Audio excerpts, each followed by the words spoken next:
MBC 5시 뉴스입니다. 세계보건기구 WHO는 오늘 전 세계 신종플루 감염자 수는 25만 4천여 명, 사망자 수는 2,837명으로 공식 집계됐다고 밝혔습니다. WHO가 주례 보고서를 통해서 밝힌 공식 사망자 수는 일주일 전 2,185명에 비해서 652명이 늘었습니다. 지역별로는 미주 지역 사망자가 2,234명으로 가장 많았고 서태평양 지역이 279명, 동남아 지역이 188명, 유럽은 104명 등이었습니다. WHO는 지난달 28일 신종플루를 지구상에서 가장 우세한 인플루엔자 바이러스라고 밝힌 이후 여전히 북반구와 남반구를 통틀어 같은 지위를 유지하고 있다고 설명했습니다. 2,700만 달러의 재산 피해를 내고 소방관 2명의 목숨을 앗아간 미국 LA 산불은 방화에 의한 것으로 밝혀졌습니다. LA 수사당국은 이번 산불이 발생한 라카냐다 지역의 최초 발화 지점에 대한 정밀 감식 결과 누군가 일부러 불을 놓은 사실을 확인했다고 밝히고 범인을 살인 혐의를 적용해 수사한다고 덧붙였습니다. 38%의 진화율을 보이고 있는 LA 산불은 현재 서울 크기의 면적을 태우고 동쪽으로 번져 패서디나와 샌 게브리엘 지역을 위협하고 있으며 일부 지역에서는 오늘 새벽 긴급 대피령을 내렸습니다.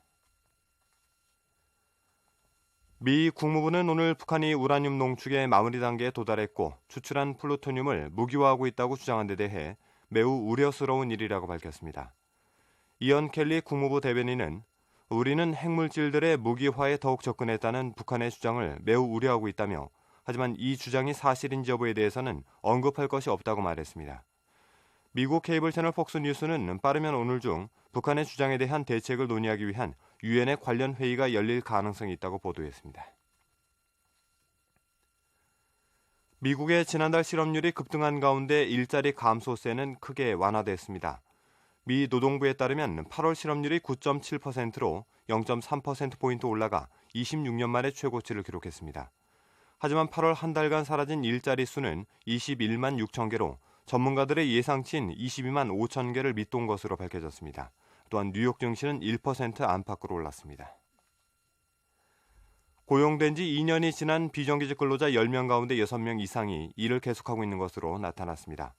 노동부에 따르면 7월로 계약 기간이 만료되는 비정규직 19,700여 명 가운데 36.8%인 7,200여 명이 정규직으로 전환된 것으로 조사됐습니다.